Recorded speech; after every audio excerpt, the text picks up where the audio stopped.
Hi, friends. I'm Andy Green, and today I'm identifying my innermost fantasies and desires and finding a fun, healthy way to express them with a partner, because this is the Naked Man Podcast. This week's guest is Rachel Overvoll, a somatic sex and intimacy coach with modern intimacy and the author of Finding Feminism, a memoir that chronicles her journey breaking from a fundamentalist evangelical Christian upbringing and her healing from sexual trauma and domestic abuse. When this episode comes out, you will also be able to purchase the Breakup Journal, a book that offers hands-on interactive prompts to help you heal. Through everything that she does, Rachel is dedicated to healing, to helping people return home to their body and live a life of pleasure. I want that. I need that. I also don't quite know how to do that. So I reached out to Rachel. We recorded an introductory session that will be shared in some capacity in the future. But today we're going even deeper in our second session, and we're focusing on my fantasies and desires. Gulp. Oh no. Let's do it. Let's do it. Rachel Overvoll, welcome to the Naked Man Podcast. Thank you. Thanks for having me. Well, how about we start with just like a little education around fantasy and desire? Ooh. Kind of ease into it. I like that you immediately, yeah, that sounds great. Okay. Okay, awesome. So I think that this can ease us into any type of like more comfortability with the conversation too, just understanding the realities, the research, the science behind fantasy and desire. And there's actually a lot. And so a lot of times we can think about fantasy or desire as this like elusive thing. Maybe we have it, maybe we don't. Maybe we have a fantasy, maybe we don't. Maybe we feel desire, maybe we don't.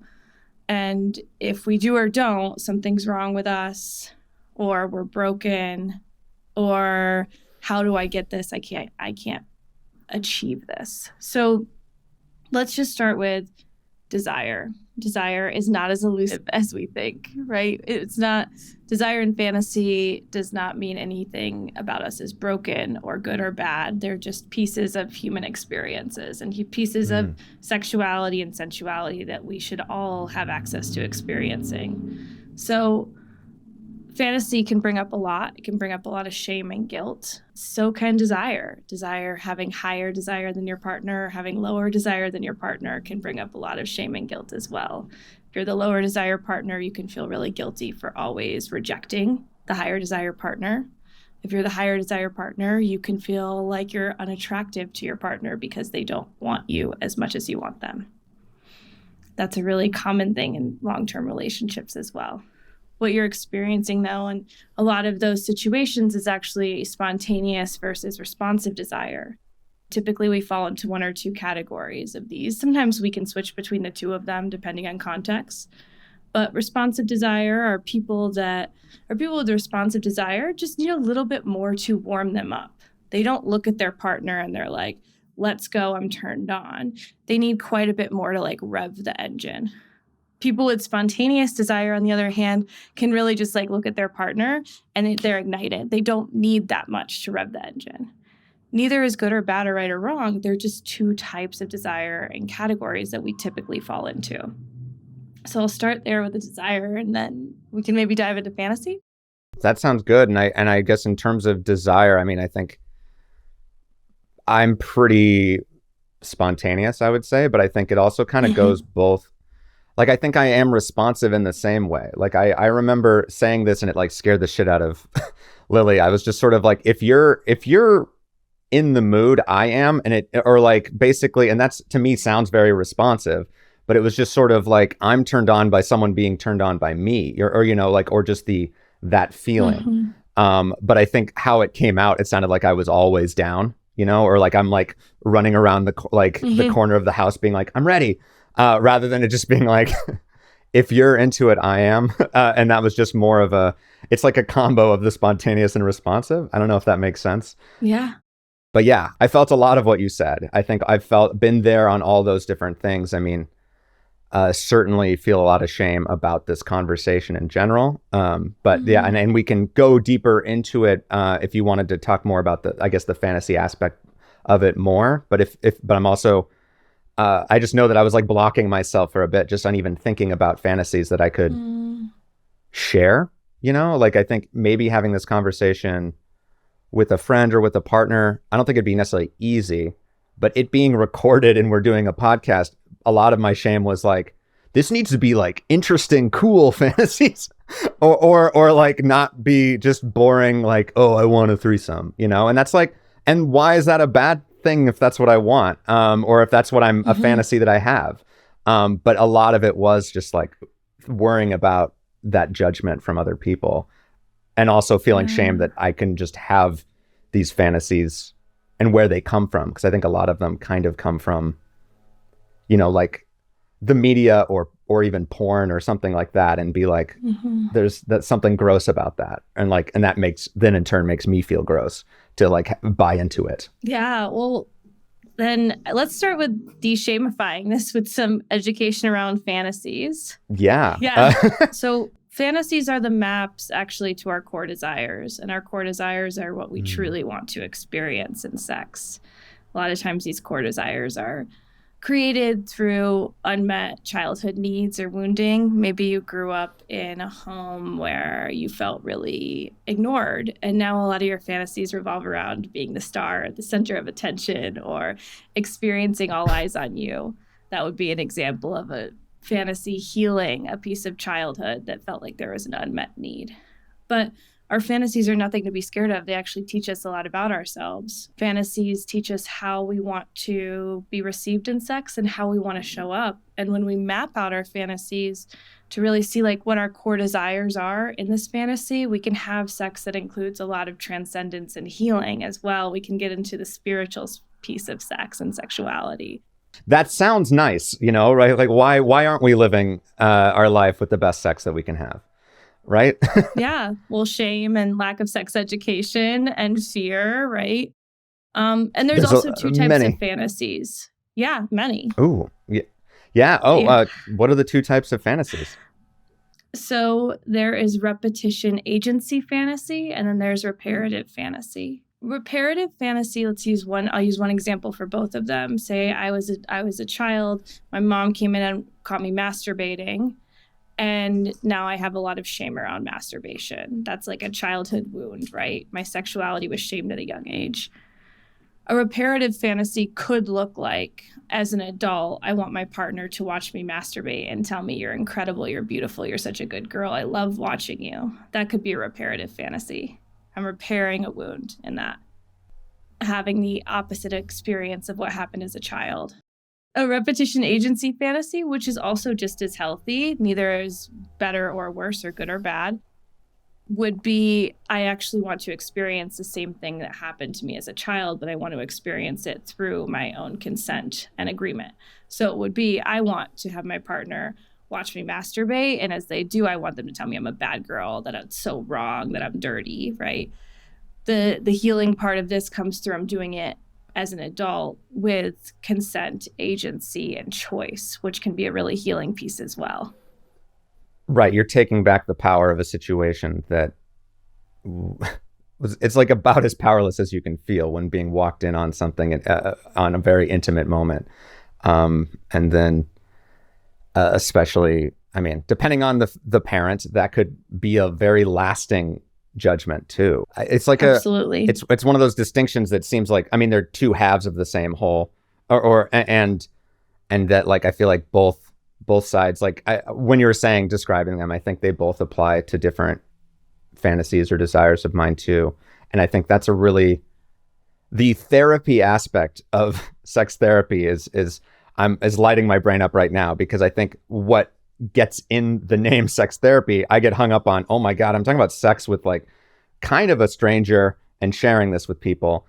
But also that's what I'm doing with this show in many ways. But the therapy aspect is like so healing, and the idea of going underneath these things. And I think immediately what I, thought of, and this won't surprise anyone based on like previous episodes, is foreskin play, and growing up feeling a lot of shame and feeling gross and different and bad and wrong because of being intact, being uncircumcised. But, there's a reason that I would like search out porn that had foreskin in it to see pleasure happen with like, with my own penis, or be able to have that, see that, but then also to have like a partner like own and explore and like love the part of me that I've had the most insecurity about, I think would definitely be that reparative desire. Absolutely, the reparative fantasy. And then we can even go further of like what core desires are being met there. We could say potentially acceptance, praise. Yes. That's true. Yeah, no, I mean, it's certainly acceptance and that praise thing. I think I'm like afraid to ever want praise, but it's also like, because it's like compliments. Like I always reject them, but at the same time, I don't want people to stop giving me compliments. I think I need those. I need the as a writer and artist, like I need that validation, even though I would like to not need that. But I think especially when it comes to, my body, and I mean, I'm happy to go into like more of my fantasies, but I think another one of the reasons of the shame or the uncomfortability with this topic for me was broaching these fantasies, broaching these desires, and having those conversations with people, and not, because I just know myself, and I know if someone asks me to do something, even if I don't want to do it, I'm working on not being a people pleaser and being guilted into something, and that's not what most people are doing, but I want to please people. I want to do that for someone. So because I know how my brain works, I am so afraid to just be like, hey, partner of mine, I really want you to, foreskin play is the one I brought up, but also like, role play in different ways about like meeting at a bar and not knowing each other, like doing that sort of thing. But I don't want it to be like pressure. I don't want it to feel like I'm, it is an ask, right? But it's also, obviously consent is a huge part of all this, and that's not what I'm trying to circumvent at all. It's more of like, I want to be very, very careful that there's not anything like, oh, I'm just going to do this for Andy because it'll make Andy happy, rather than, yes, I want to do that for you. Like, no misgivings. Yeah. Well, I think there's a couple of things there. It's like you trusting that your partner, that you've created a safe space for them to advocate for themselves, right? In our relationship, there is enough safety that you can say no. That's a huge piece. Right. And then also asking in a flirtatious or fun way of like, I can't stop thinking about role play, like meeting you at a bar. It really turns me on every time I think about it. What do you think about that? Does that turn you on? Does that excite you? What comes up for you as I explain that? So also talking about it in a curious way, instead of, I really want to do this. What about you? Instead of more ultimatum-y, having curiosity, sharing also what this would do for you. This turns me on when I think about it. This makes me so hard. This makes me so wet. Or I can't stop thinking about this with you. And every time I think about it, I'm so turned on. So explaining too the effect that this fantasy or this desire has on you, because that's an arousal, like knowing our partners are turned on by things. Maybe we don't want to do them, but even just knowing that they're turned on by thinking of us in these situations is arousing. It's like, oh, that's hot. I love that you're thinking about me in that way. Yeah. And that would be the sort of responsive desire in some way too, right? Or, at least building on each other's desires and feeling that. And I think that like you describing it, I'm like, God, I want to be able to just do that. And getting into that space where that's just a casual conversation. And I think we get there. But sometimes that does feel like talking about how hard I am. And that was just an example you said, but I'm just like, I like part of it is just like that. Like I'm immediately like, oh, that feels aggressive, or like that feels like, there's obviously just a base shame of like talking about my own like desire and pleasure, and that like, oh, I'm really aroused by you right now. Like that feels, and I think there is just this fear, especially as a male presenting person, of just like, and I know in my partnership there is safety, but I think I've just, in terms of the world in general, I definitely just am so afraid of, being predatory or something, even though I'm not. But like, that's the like fear I have, I think, around talking about just like, you know, my erection or just like how, I don't know. But obviously, and it's not that it's like there's, you know, you always want that safety and comfort in a marriage and anything, but it's not like I'm wouldn't be having this on a first date or anything like that either, which is a whole different conversation. But yeah, I can tell I'm in my classic part where I'm like, this is when I'm uncomfortable / like unsure of how to do this thing.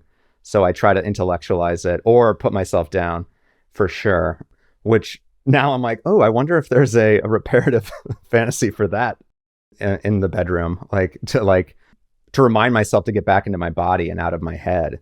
You know, I think that's what sex is so great for. And I think why I yearn for it, because it is one of the few things that can ground an overactive brain like mine, or an anxious brain, or, you know, all the different things going on. I'm just sitting with that for a second. Yeah. I think, well, and also think about the language that feels accessible to you, right? That language that I use might not feel accessible. So what language does, right?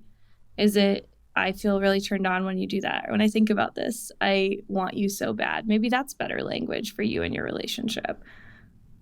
I talk about sex and erections and arousal all day. So maybe some of the language I'm offering is a little bit advanced for some people, and maybe other people feel really comfortable. Well, I mean, I don't know about advanced. Well, yeah, no, I think it's just more of like, that's funny. I feel like I don't think it's my discomfort. I don't think that would actually be crazy or hard to say, but I think it's more of the, like, if I putting that out there, the rejection part makes it harder, because it's like, it feels like there's maybe a slightly more, like there's more desire there maybe, or there's more of myself in that ask, I guess, or that it's not an ask, but like the sort of that move, I guess, or just like that flirtation. So and rejection, you mentioned at the top, you know, someone, you know, there's often someone who has more desire than the other in the partnership. And certainly that would be me. And there's no, and I've gone into shame on that, but I don't, you know, especially now that we're in poly and that Lily is dating other people and I am currently not, like there's even legitimate reasons why that would be the case. Not that, I mean, they're all legitimate reasons, but like even more evidence of why. But I think that, you know, being the person that sort of, I mean, you mentioned it, like talking about would feel unattractive or might feel that rejection more. So if I'm laying it on thicker, that makes it, I think that's my fear that I'm identifying. It'd be the fear of her being like, what? Or like, or just like, I mean, that no would feel worse than just the normal, like, hey, do you want to have sex tonight? Like that question, which is, you know, but I've been working on just like that being a casual thing rather than, and that seems to like work in some ways better than maybe the other way, where it's just like this, you know, well, and it's setting up the context for it. So right. Making sure the context is available to both of you. If someone's in the middle of working and you're like, hey, you want to fuck? They're probably going to be like, no, I'm busy and I'm annoyed that you even asked me that, right? I'm in the middle of doing something. Or if someone's in the middle of like making dinner or packing for a trip, like we have to also make sure that the way in which we're asking our partners for sex or telling our partners we're interested in sex, that the context is available to us. If we're not asking or pursuing partners in the correct context, we probably will be faced with more rejection. And the other key part too is like there has to be established emotional intimacy. Only reaching for physical intimacy or reaching for physical intimacy as the gateway to emotional intimacy will always lead to rejection, because your partner is going to feel like an object or a consumable. So going through, are we in a place where I've been emotionally connecting to my partner? Are we in a place where they've been emotionally connecting to me? If that's not been present, you're probably going to feel rejection or be faced with rejection, or the sex just isn't going to be as connected because that base level of emotional intimacy isn't there, which we need before sex. A lot of people, some people No, totally. need it after. I do. Yeah. Yeah. And that's an amazing point. Seems very obvious, but I think there's so many times where if there are times in our relationship where we don't have that emotional base, that what I do, sort of reach for to fix it or to get that is through a physical thing. Because it feels like, well, I do know we have chemistry there. There's a reason we do that. There's a reason we work. And so it feels like that sometimes is the easy way to get to emotion, but it's perpetuating, or it's creating that exact reality you said of like setting that emotional, that rejection, but also like, even objectifying her in that moment, but it not intentionally, but that is what's happening. And it's because I think there's a lot of training in male training that's happening there, but also this like that emotional connection, it goes both ways. And when it's not feeling for either of us or one of us, that is a really hard place to be in for me. And I think instead of, sometimes it feels like sex is the easier bridge, but I don't think that's true. But anyway, I think normally in a session we would probably still have another 20 more minutes, but this is a podcast, and we are going to now segue into, like, I really wanted to talk to you, Rachel, about what brought you to being the person that's on the other side, that is like so far, evolved and elevated in, as you said, like the language that you use compared to me, and like knowing your upbringing. And I just want to know I want to know your story. I'd like to know what brought you to this space. I always have a hard time answering this question. I've answered it on so many podcasts and like in You've so answered many on interviews. This one before. And every time I get asked this question, I'm like, how did I get here? So let's see. I grew up, we mentioned this earlier, in a religious cult. I grew up in very, very fundamentalist evangelical Christianity. Because of that, and because of growing up in also strict abstinence only purity culture, I got engaged when I was about 19. And later that year, I broke off the engagement and left religion. I still don't know to this day of like how I found the strength. I think back at that 19-year-old girl, and I am always impressed by her. She just knew that she wasn't safe.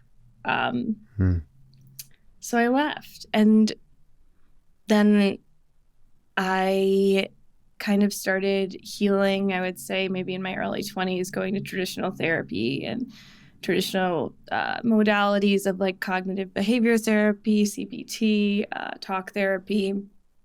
And I was having a really hard time actually healing from the religious trauma and feeling safe in my body, feeling like my nervous system was regulated, feeling like also my body believed this new set of, this new integrity that I had stepped into. I no longer believed a lot of the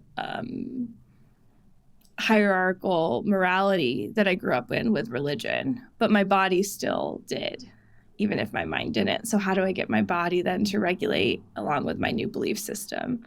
And that's when I found somatic therapy, and somatic therapy changed my life. It was I will say, probably the only modality that really made a difference to me and in the ways in which I've been able to get to this point.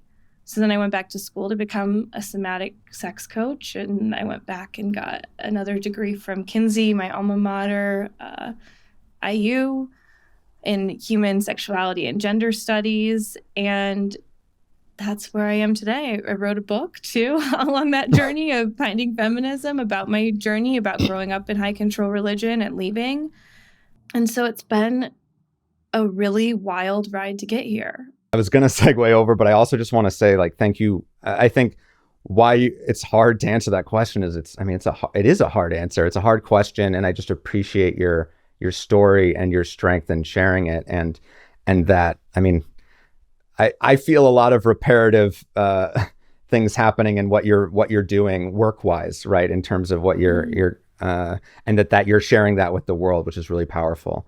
And so thank you for bringing us to present day Rachel. And I was just wondering, because I think already I think part of this, and I hope that listeners were feeling some commonalities in my story, my hangups and what's happening. But I was wondering, in your work with clients, I wanted to talk about that specific work a little bit. And I wanted to ask you what's an issue that is, surprisingly difficult, but super common that comes up in relationships or with your clients?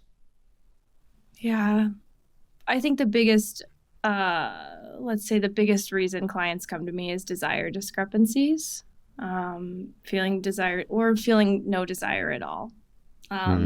Those are the two common cases I work with. And it's really awesome when I'm just able to explain kind of the science behind desire and like what's actually happening in their bodies, what's happening in their minds, and then create a pathway with them to, okay, how do we create the context? How do I know what I want? How do I talk to my partner about this? How do I also know what keeps my foot on the brakes when my partner's initiating and I don't want to have sex? What's keeping my foot on the brakes? And how do I open up this dialogue? So I'd say that's probably the most common. I also work with a lot of people just from my own background, religious trauma, and I work with a lot of men with erectile dysfunction as well. So those are kind of, I'd say, the three wheelhouses that I'm working a lot in right now. I was going to say erogenous zones, and I apparently did anyway. But but that's okay. I mean, that makes a lot of sense. And I think it feels like what we're trained to do in, our society, probably the world over, is that think of these things as hangups or that are problems with ourselves. The desire discrepancy means there's something wrong with me, means there's something wrong with her, means there's, rather than there's science, it's not about me, it's not about her, but it also, it is, but not in this sense of like, oh, it's because of my failings as a man or as a partner, all these different things. It's more of these failures of communication and this and just sort of the things that we have internally that we've been living with. And I think that's what it seems like somatic sex coaching offers, is the ability to heal those, uncover those, and use sex as the healing ground, the healing space to not fix, but address those hangups that we have, those issues. Is there anything that surprises you in this work, or something that would maybe surprise us? I'd say the thing that maybe not surprises me, but I don't feel like there's a lot of things that surprise me anymore. Maybe when I first started, there were things that surprised me for sure. Probably people's lack of comfort around talking about sex was a little bit surprising. I knew that it was deep, but I didn't realize it ran so deep for so many people that even hadn't grown up in religious trauma or around purity culture.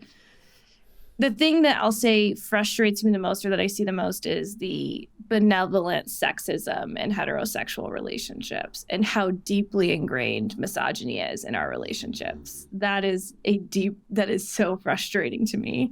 And it's frustrating it's difficult, I'll say, to figure out healthy ways to address this within partnerships that are otherwise appearing healthy, because both people can become defensive. No, I have a really great partner. He's incredible. And he'll say, well, I do so much around the house and I help with X, Y, and Z. And it's really taking your ego to the side to recognize the deep sexism and misogyny that is in our heterosexual relationships, even with the best of people. That unfortunately doesn't surprise me that's prevalent. And I think there's even so many echoes of that. There's echoes of that in what I was talking about the whole time. I can see it in everything. And whether it's conscious or not. And I think it goes both ways. I know Lily has a much more, it doesn't come from me, but this need or desire to clean up feels like something that she needs to do for me. And I'm like, what? No. Or for her, it's part of her value, and it comes from childhood. It comes from what has been, and that always, it is so frustrating, because I think it does lead to defensiveness, especially because the the worst thing in the world to me would be to be like, oh, I am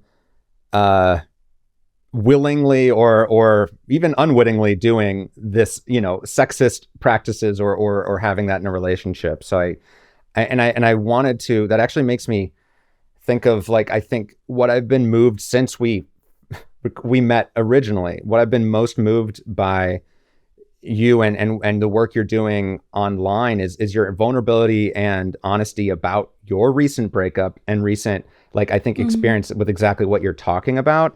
And I thought, like, it seems like a hard balance as to be a sex coach, to be a therapist, be in a position of, authority, but also, like, you're helping me, you're helping us have relationships, have better sex. And then you're sharing, the problems, in quotes, that you have right now. And I was wondering how that, like, I just want to thank you, because I think that vulnerability is important, and, like, that makes me want to hire you more as a coach, at least for me. But I was just wondering, like, what kinds of things were coming up for you before, like, kind of making that conscious decision, or how you balance being, like, a real person and a coach.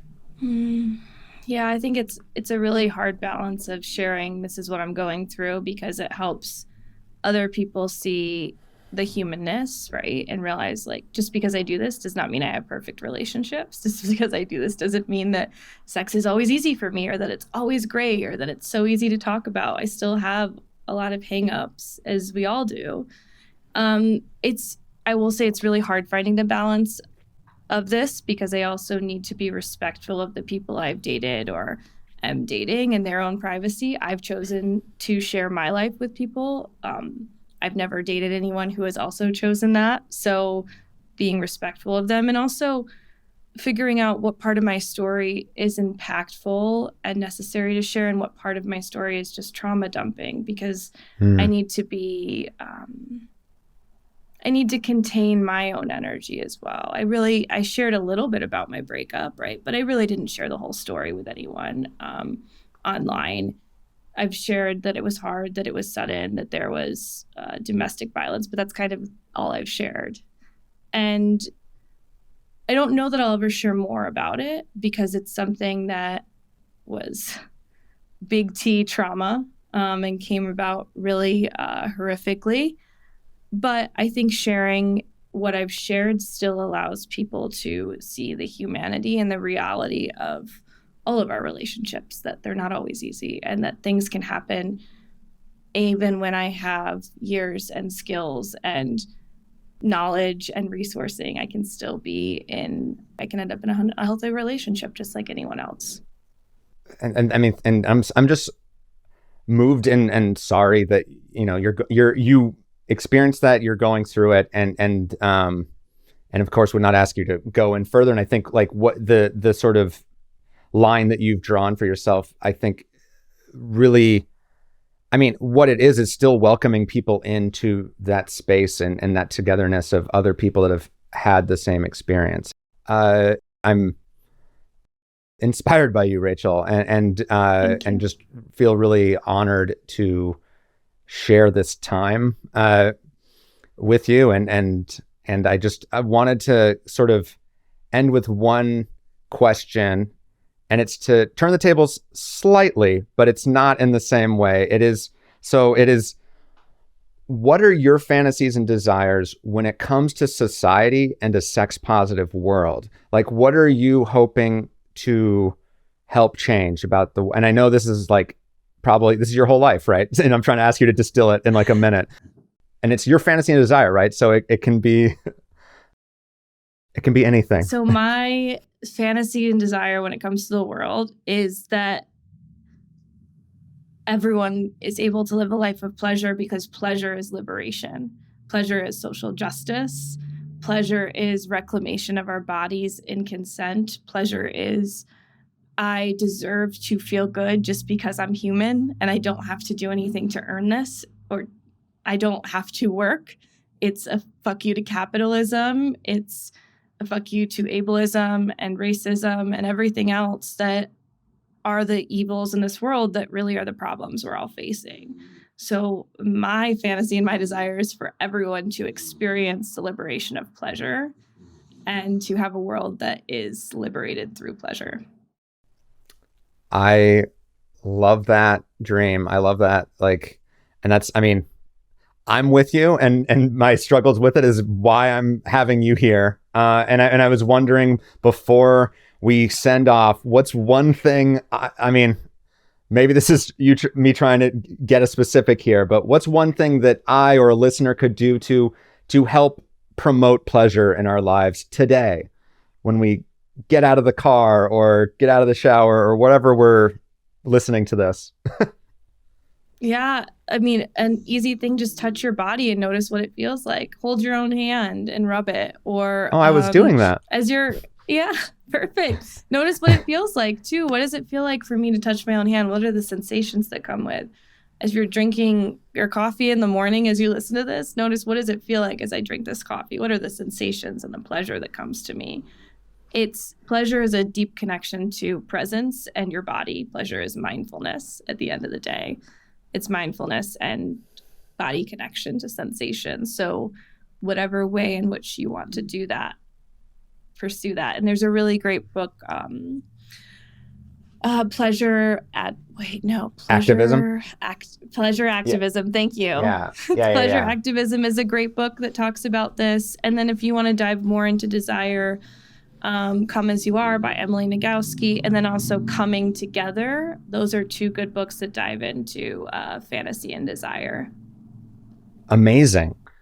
Rachel, you are a font of information and sex positivity, and I thank you so much for being on the show. To foster that connection with our listeners, where can the people find you? How can they get your books? Please roll out the red carpet of Rachel. So my books are The Breakup Journal and Finding Feminism are both available on Amazon. Finding Feminism is also in some bookstores across the U.S., so you might find it in your bookstore.